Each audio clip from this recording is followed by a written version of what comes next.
Hello everyone, welcome to Literate.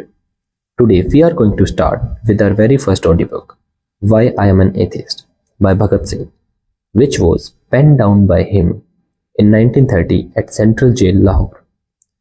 We have 18 essays in this book, which include writings, letters, and demands of Bhagat Singh.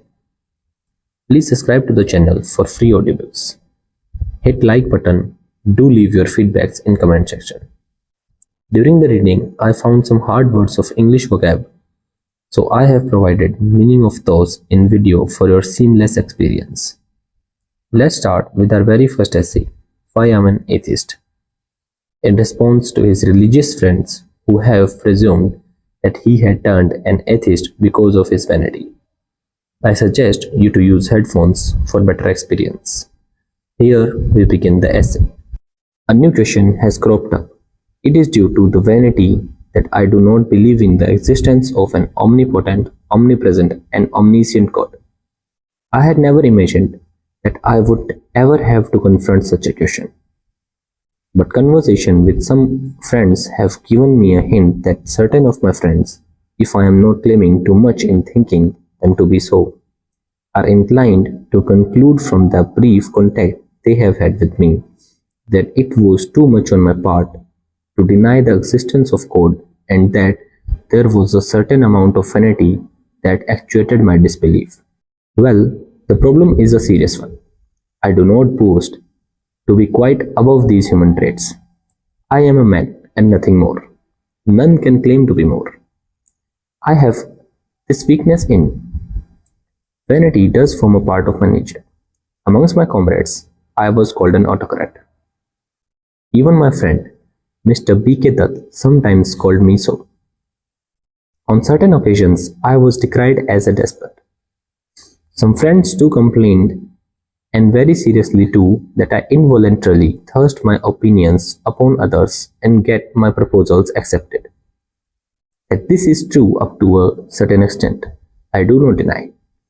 This may amount to egotism. There is a vanity in me in as much as our cult as opposed to other popular creeds is concerned, but that is not personal. It may be, it is only legitimate pride in our cult and does not amount to vanity.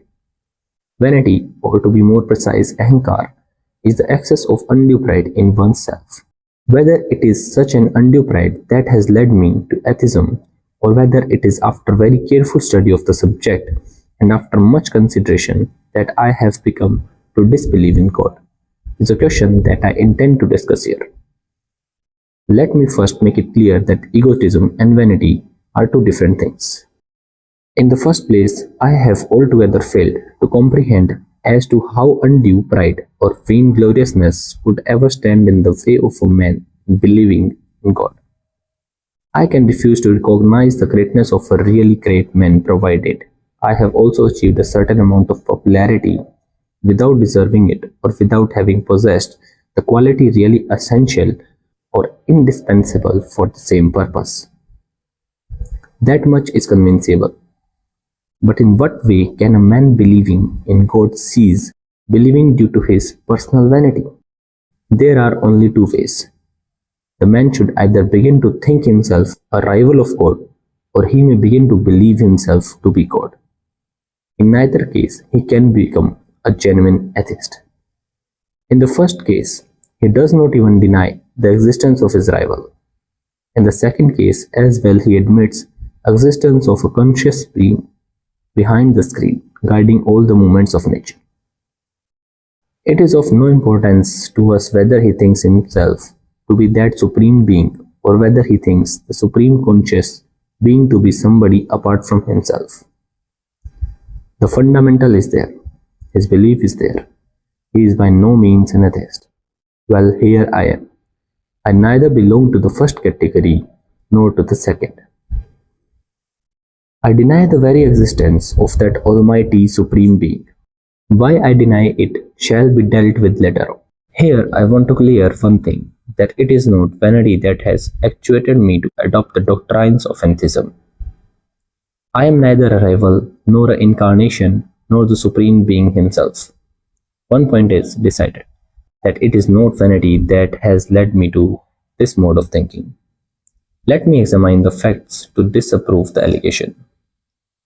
According to these friends of mine, I have grown vainglorious perhaps due to undue popularity gained during the trials, both Delhi bomb and Lahore conspiracy cases. Well, let us see if their premises are correct. My atheism is not of so recent origin. I had stopped believing in God when I was an obscure young man, of whose existence my above mentioned friends were not even aware. At least a college student cannot cherish any sort of undue pride which may lead him to atheism. Though a favorite with some professor and disliked by certain others, I was never an industrious or a studious boy. I could not get any chance of indulging in such feelings as vanity. I was rather a boy with a very shy nature who had certain pessimistic dispositions about the future's career. And in those days, I was not a perfect atheist.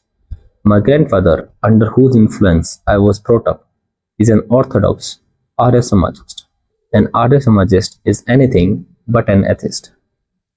After finishing my primary education, I joined the DAV School of Lahore and stayed in its boarding house for full 1 year. Apart from morning and evening prayers, I used to recite Gayatri Mantra for hours and hours. I was a perfect devotee in those days. Later on, I began to live with my father. He is a liberal inasmuch as the orthodoxy of religions is concerned. It was through his teachings that I aspired to devote my life to the cause of freedom. But he is not an atheist. He is a firm believer. He used to encourage me for offering prayers daily. So this is how I was brought up. In the non-cooperation days, I joined the National College. It was there that I began to think liberally and discuss and criticize all the religious problems, even about God. But still, I was a devout believer. By that time, I had begun to preserve the unshorn and unclipped long hair, but I could never believe in mythology and doctrine of Sikhism or any other religion. But I had a firm faith in God's existence. Later on, I joined the Revolutionary Party. The first leader with whom I came in contact, though not convinced, could not dare to deny the existence of God.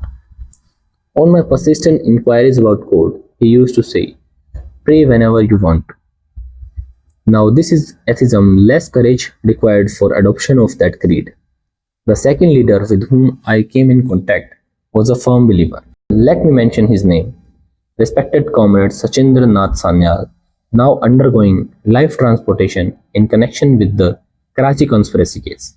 From the very first page of his famous and only book, Bandi Jivan, the glory of God is sung vehemently. In the last page of the second part of that beautiful book, his mystic, because of vendettism, praises showered upon God from a very conspicuous part of his thoughts.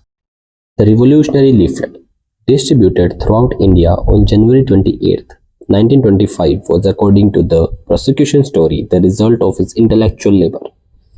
Now, as is inevitable in the secret work, the prominent leader expresses his own views, which are very dear to his person, and the rest of workers have to acquiesce in them, in spite of differences which they might have. In that leaflet, one full paragraph was devoted to praise the Almighty and his rejoicing and doing. This is all mysticism. What I wanted to point out was that the idea of disbelief had not even germinated in the Revolutionary Party. The famous Kakori martyrs, all four of them, passed their last days in prayers.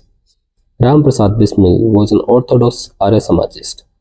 Despite his wide studies in the field of socialism and communism, Rajan Lahiri could not suppress his desire of reciting hymns of the Upanishads and the Gita. I saw only one man amongst them who never prayed and used to say, "Philosophy is the outcome of human weakness or limitation of knowledge." He is also undergoing a sentence of transportation for life. He also never dared to deny the existence of God. Up to that period, I was only a romantic idealist revolutionary. Up till then, we were to follow. Now came the time to shoulder the whole responsibility. Due to the inevitable reaction, for some time, the very existence of the party seemed impossible. Enthusiastic comrades, nay leaders, began to jeer at us. For some time, I was afraid that someday I might also not be convinced of the futility of our program. But that was a turning point in my revolutionary career. Study was the cry that reverberated in the corridors of my mind. Study to enable yourself to face the arguments advanced by the opposition. Study to arm yourself with arguments in favor of your cult. I began to study. My previous faith and convictions underwent a remarkable modification. The romance of the violent methods alone, which was so prominent amongst our predecessor, was replaced by serious ideas. No more mysticism, no more blind faith. Realism became our cult. Use of force justifiable when resorted to a matter of terrible necessity, and non-violence as policy indispensable for all mass movement. So much about methods. The most important thing was the clear conception of the ideal for which we were to fight. As there were no important activities in the field of action, I got ample opportunity to study various ideals of the world revolution. I studied Bakunin, the anarchist leader, something of Marx, the father of communism, and much of Lenin, Trotsky, and others, the men who had successfully carried out a revolution in their country. They were all atheists. Bakunin's God and State, though not fragmentary, is an interesting study of the subject.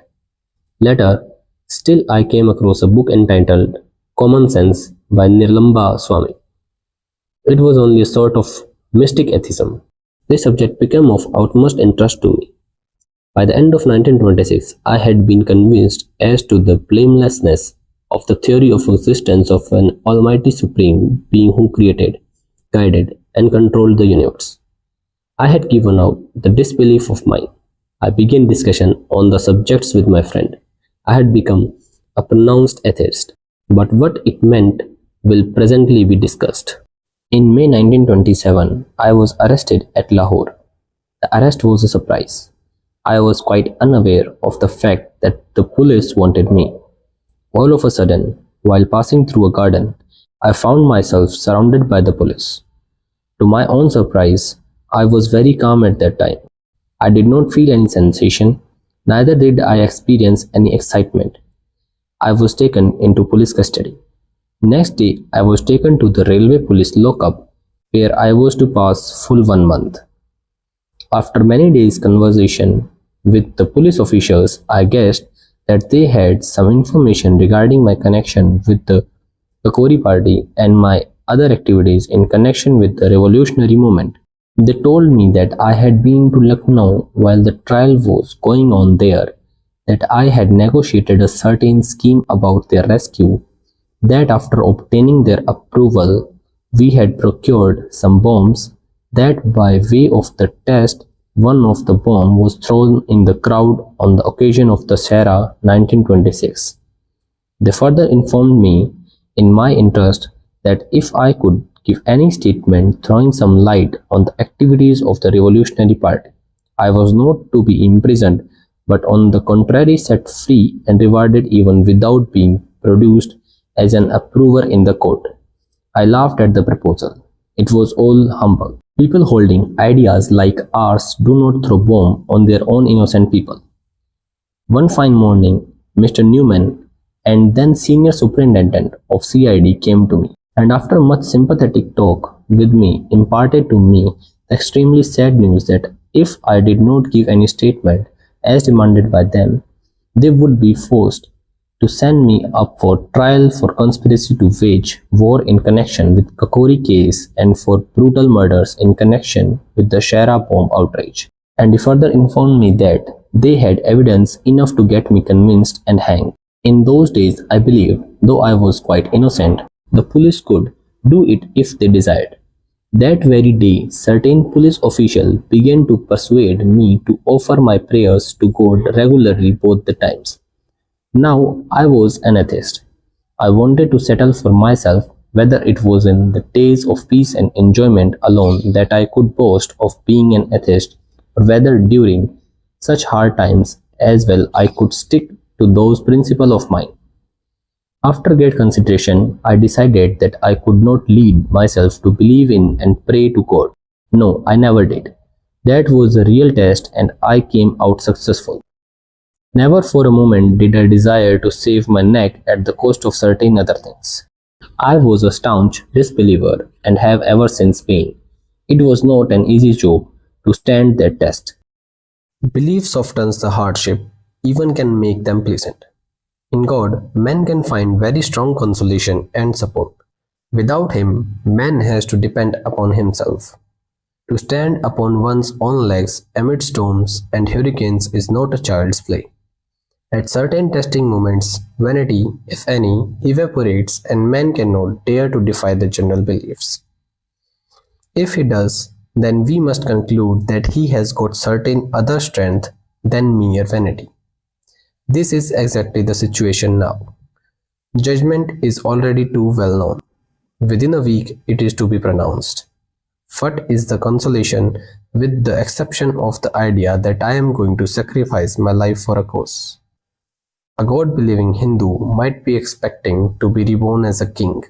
A Muslim or a Christian might dream of the luxuries to be enjoyed in paradise and the reward he is to get for his sufferings and sacrifices. But what am I to accept? I know the moment the rope is fitted round my neck and rafters removed from under my feet, that will be the final moment, that will be the last moment. I, or to be more precise, my soul, as interpreted in the metaphysical terminology, shall all be finished there, nothing further.